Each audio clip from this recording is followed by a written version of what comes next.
Peuple de Dieu, chers internautes, je vous salue dans le précieux nom de notre Seigneur et Sauveur Jésus-Christ. Aujourd'hui, nous allons considérer la parole de Dieu dans Luc chapitre 18, versets 1 à 8. Luc chapitre 18, versets 1 à 8. C'est la parabole du juge inique. J'en fais la lecture. Jésus leur adressa une parabole pour montrer qu'il faut toujours prier et ne point se relâcher. Il dit, il y avait dans une ville un juge qui ne craignait point Dieu et qui n'avait d'égard pour personne. Il y avait aussi dans cette ville une veuve qui venait lui dire, faites-moi justice de ma partie adverse. Pendant longtemps, il refusa. Mais ensuite, il dit dans lui-même, quoique je ne craigne point Dieu et que je n'ai d'égard pour personne, néanmoins, parce que cette veuve m'importune, je lui ferai justice, afin qu'elle ne vienne pas sans cesse me casser la tête. Le Seigneur ajouta, entendez ce que dit le juge inique. Et Dieu ne fera-t-il pas justice à ses élus qui crient à lui jour et nuit, et t'adulera-t-il à leur égard? Je vous le dis, il leur fera promptement justice.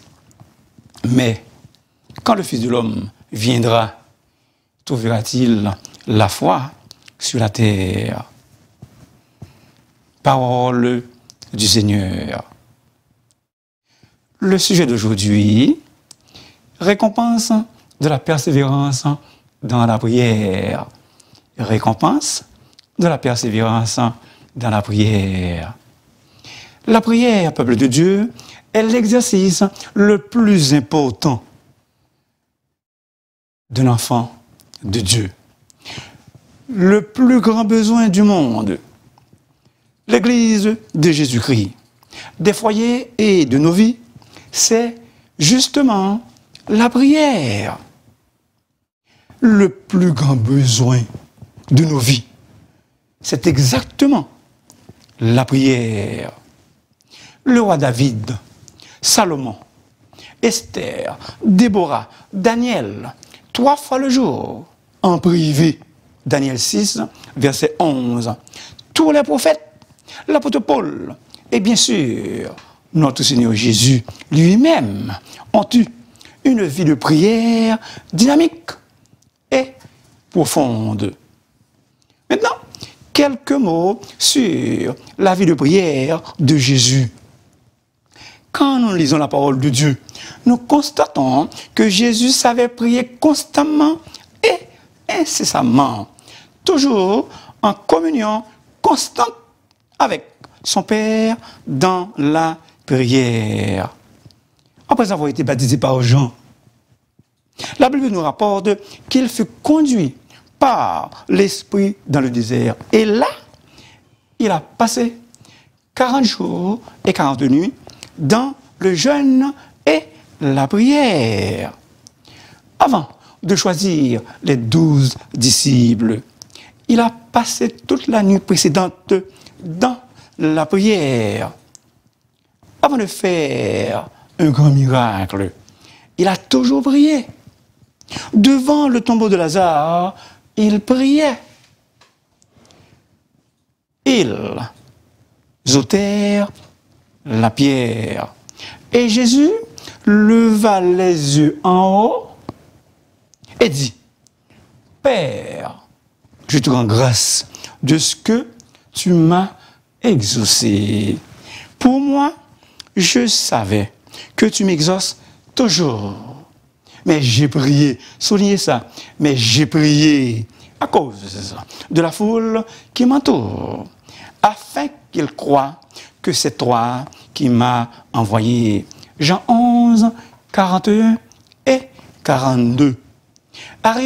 Jésus, arrivé à un moment le plus crucial dans sa vie, pendant qu'il était en agonie dans le jardin de Gethsémani, il pria 3 fois.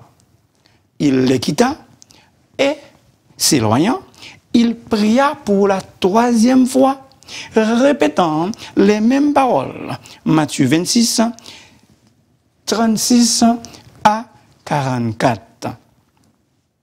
Le thème du livre de Luc est Christ l'homme.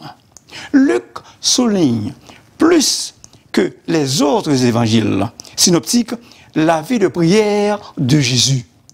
Il met l'accent sur l'humanité parfaite du Christ. Il présente le Christ comme le Fils de l'homme.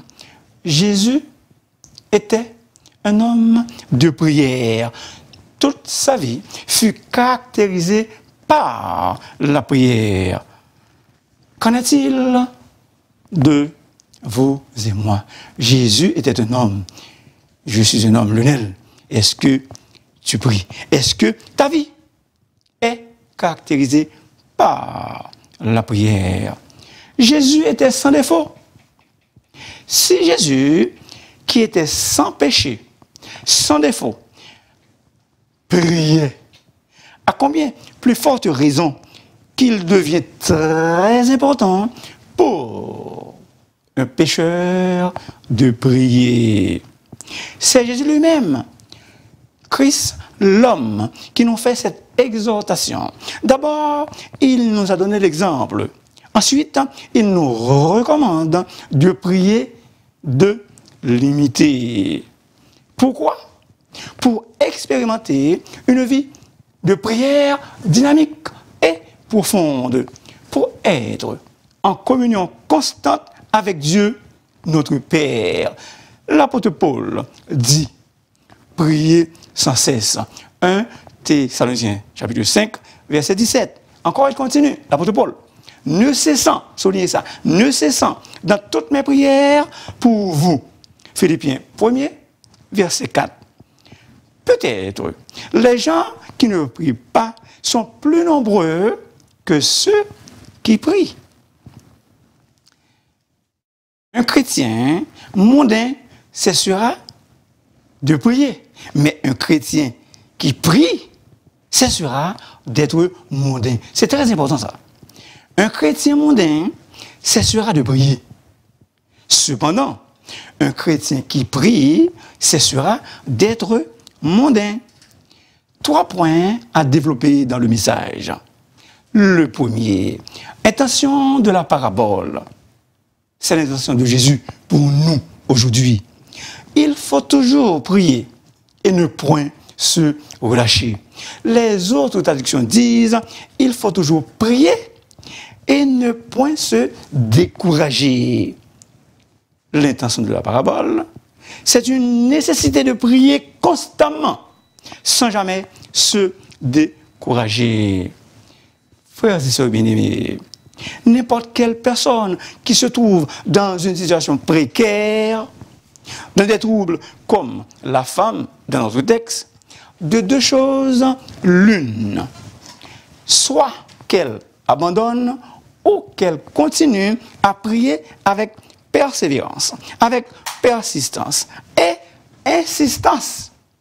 Une insistance tenace, sans se décourager, jusqu'à ce qu'elle trouve une solution à son problème. Il faut persévérer dans la prière avec assurance, confiance et avec foi. Notre Dieu exauce les prières. C'est une vérité universellement admise. Bon Dieu nous ment, il toujours répond par sa grâce, selon sa volonté, la prière. C'est un bagage que l'univers, le monde connaît. La prière change la manière dont Dieu agit. Jésus dit, et là, c'est un encouragement à la prière. Jésus dit, demandez et l'on vous donnera. Cherchez et vous trouverez. Frappez et l'on vous ouvrira. Car quiconque demande reçoit. Celui qui cherche trouve et l'on ouvre à celui qui frappe. Matthieu 7, versets 7 et 8. Ici, dans ce verset, Jésus établit un rapport entre demander des choses à Dieu et les recevoir. Lorsque nous demandons, Dieu nous répond à cause de sa bonne grâce. Si nous étions réellement convaincus que la prière change la manière dont Dieu agit et qu'il change réellement les choses en réponse à la prière, comme l'Écriture l'enseigne à maintes reprises, nous prierions beaucoup plus que nous le faisons. Si nous prions peu, c'est probablement parce que nous ne croyons pas vraiment que la prière puisse changer grand-chose. Certes, un athée refusera toujours d'admettre qu'un Dieu écoute, exauce les prières, mais le Dieu Tout-Puissant que nous adorons peut nous exaucer. Il est écrit, « Invoque-moi au jour de la détresse, je te délivrerai et tu me glorifieras. » Psaume 50, verset 15. Très important ce que je vais vous dire. L'un des noms de Dieu, c'est Adonai, Mola, ou si vous voulez, Jéhovah, Mola. Je suis le Dieu des récompenses, celui qui rend à chacun ses œuvres, qui paie à chacun son salaire. Jérémie 51, verset 56b. N'oubliez pas notre sujet. Récompense de la persévérance dans la prière. Si nous persévérons dans la prière, Dieu, dans sa grâce infinie, peut nous récompenser. Adonai, Mola, Dieu des récompenses. L'un des noms de Dieu, comme j'ai déjà souligné. Dans ce passage, Jésus dit à ses disciples et aussi à nous, aujourd'hui, je vais vous enseigner non seulement comment prier, mais aussi comment obtenir des réponses. Et il a révélé le secret. Il nous a révélé comment nous devons persévérer dans la prière jusqu'à ce que notre Dieu agisse favorablement à notre égard. La prière que décrit cette parabole n'est pas seulement l'expression des paroles adressées à Dieu, mais également une attitude de foi et d'attente de l'intervention divine. Chers internautes, le Dieu auquel nous adressons nos prières est fidèle, vous le savez. Nous sommes exhortés à prier avec une attitude de foi résolue. J'ai bien dit, une attitude de foi résolue. Même dans les épreuves, nous devons prier parce que notre Dieu, à cause de son grand amour, son amour inaltérable, veut nous délivrer. Dans les épreuves, nous devons prier avec foi, parce que notre Dieu, à cause de sa grande puissance libératrice, peut nous délivrer. J'insiste là-dessus. Notre Seigneur est le Dieu des récompenses et de grandes délivrances. Chers internautes, il est absolument nécessaire de persévérer dans la prière sans jamais être découragé ou fatigué, sans jamais être découragé. La Bible dit, persévérez dans la prière, veillez-y avec action de grâce. Colossiens 4, verset 2. Faites en tout temps, par l'Esprit, toutes sortes de prières et de supplications. Veillez à cela avec une entière persévérance. Éphésiens 6, verset 18. La femme, dans notre texte, avait trouvé des refus, mais elle n'était pas découragée. Absolument pas. Elle n'était pas découragée. Ce que Jésus nous demande, c'est une prière persévérante, comme celle de la veuve qui ne se laissait pas décourager par les refus répétés du mauvais juge.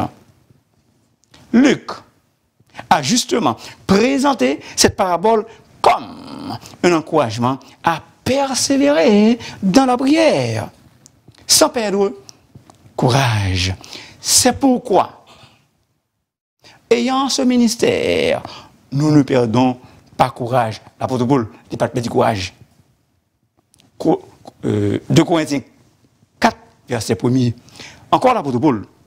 C'est pourquoi nous ne perdons pas courage. Verset 16. Malgré les difficultés et les afflictions, les atrocités de la vie, il faut, sans être découragé, jusqu'à ce que Christ revienne, il faut que nous le prions. Cet homme était foncièrement mauvais, puisque Jésus le qualifie d'inique au verset 6. Il n'avait d'égard pour personne. Il était insensible à l'égard de la femme, cruellement indifférent à la situation critique de la femme. Cet homme, ce juge inique, ne craignait point Dieu. Il y avait aussi dans cette ville une veuve. Une veuve. Jésus prie, ou bien Jésus a pris l'exemple d'une veuve, c'est parce qu'à son époque, les veuves étaient totalement démunies. Écoutez bien ceci, s'il vous plaît. Dans la culture israélite, si un homme marié mourait, son frère devait épouser sa veuve, en prendre soin et préserver le nom de son frère pour qu'elle ne soit pas réduite à mendier dans les rues en déshonorant le nom familial. Si le second mourait, le troisième devait l'épouser à son tour, et ainsi de suite. Ainsi donc, lorsqu'une femme veuve, ou du moins lorsqu'une femme est devenue veuve, cela signifiait qu'il n'y avait plus de frères. Aucun proche parent ne veillait plus sur elle, ni ne l'aidait. Jésus utilise cette parabole à propos de la prière pour faire allusion à un scénario possible. Quel est le scénario?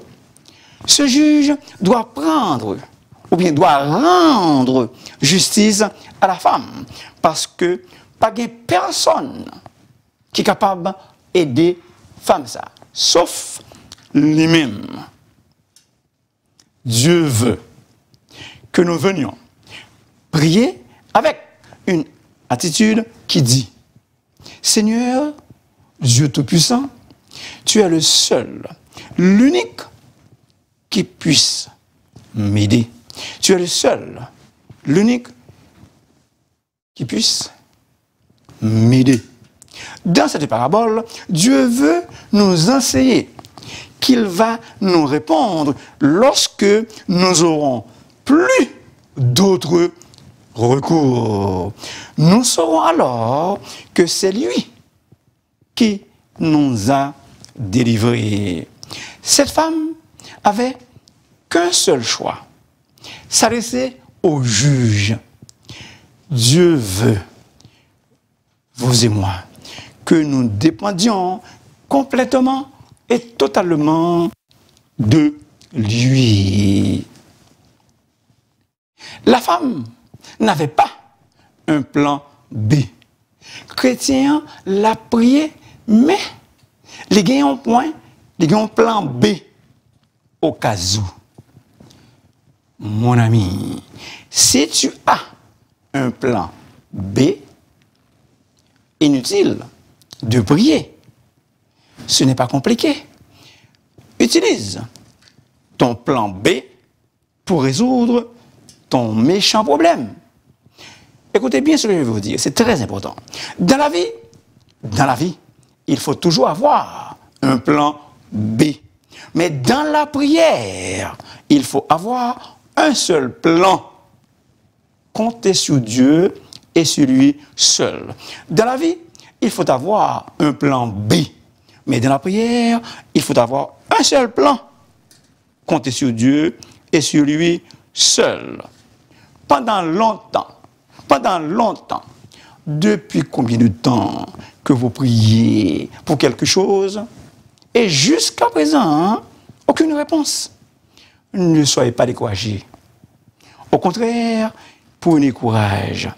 Si Dieu semble sourd, cela ne signifie pas qu'il faut cesser de prier, mais au contraire, il faut redoubler d'insistance. Lorsque nous prions, la réponse peut ne pas venir tout de suite, mais cela ne veut pas dire qu'elle ne va pas arriver bientôt. L'essentiel, nous devons rester accrochés jusqu'à l'exaucement. Nous devons rester accrochés jusqu'à l'exaucement. Gain de cause, néanmoins, parce que cette veuve m'importune, je lui ferai justice.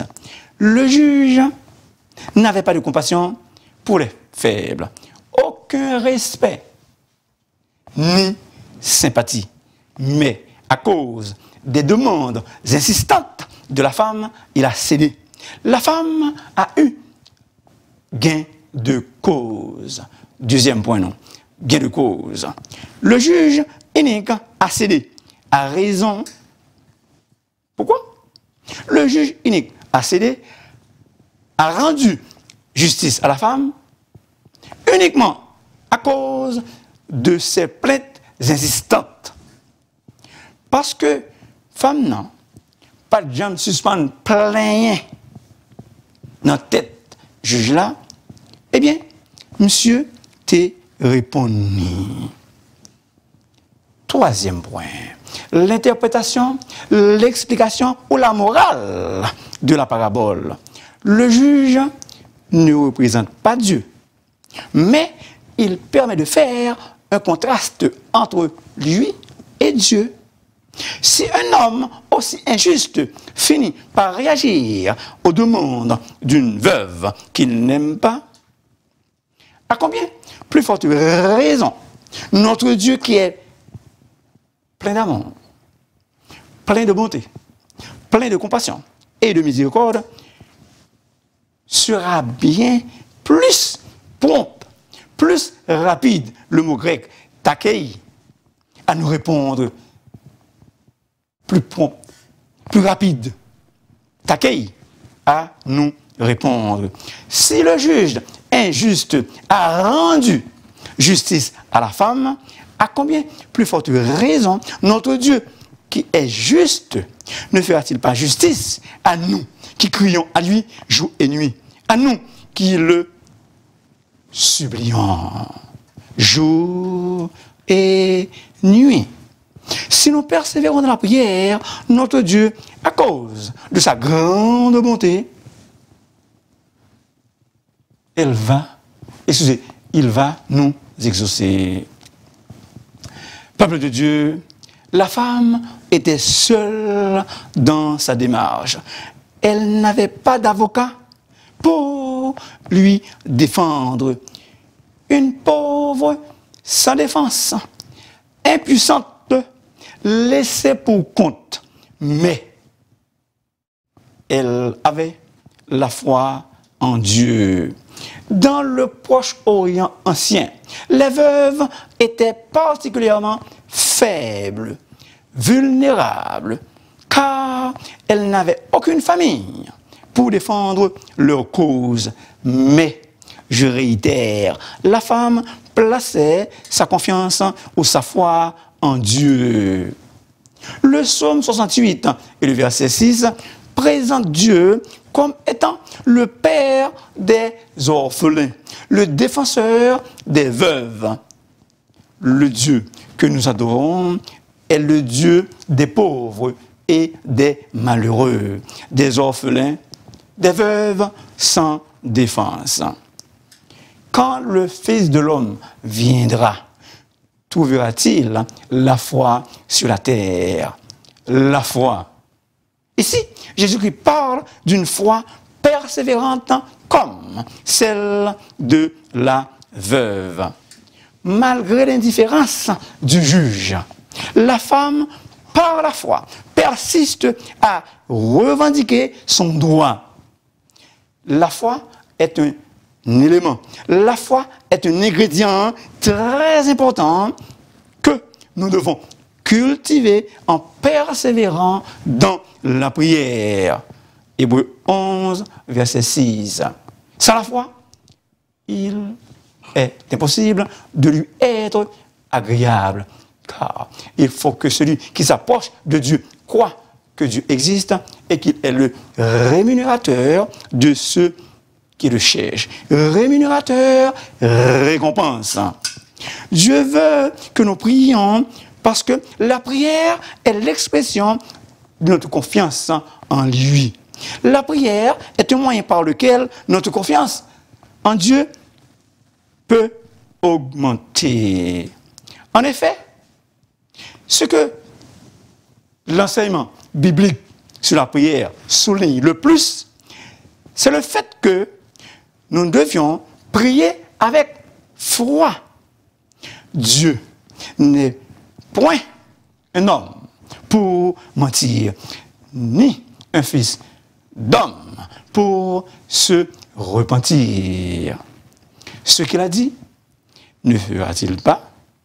Ce qu'il a déclaré, ne l'exécutera-t-il pas? Nombre 23, verset 19. Notre Dieu ne peut pas mentir. Ce que sa bouche a dit, sa main l'accomplira.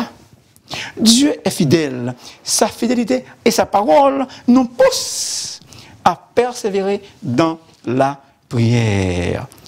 Merci beaucoup de m'avoir écouté. S'il vous plaît, n'oubliez pas de vous abonner, car La Voix du Serviteur est votre émission. Si vous devez parler, vous m'appelez dans le 514 571 21 96. Jésus-Christ est le Fils de l'homme qui va revenir. En attendant son retour glorieux et imminent, nous sommes invités, nous sommes exhortés à la persévérance et à la foi dans la prière. Et nous serons récompensés. Amen. Amen. Que Dieu vous bénisse.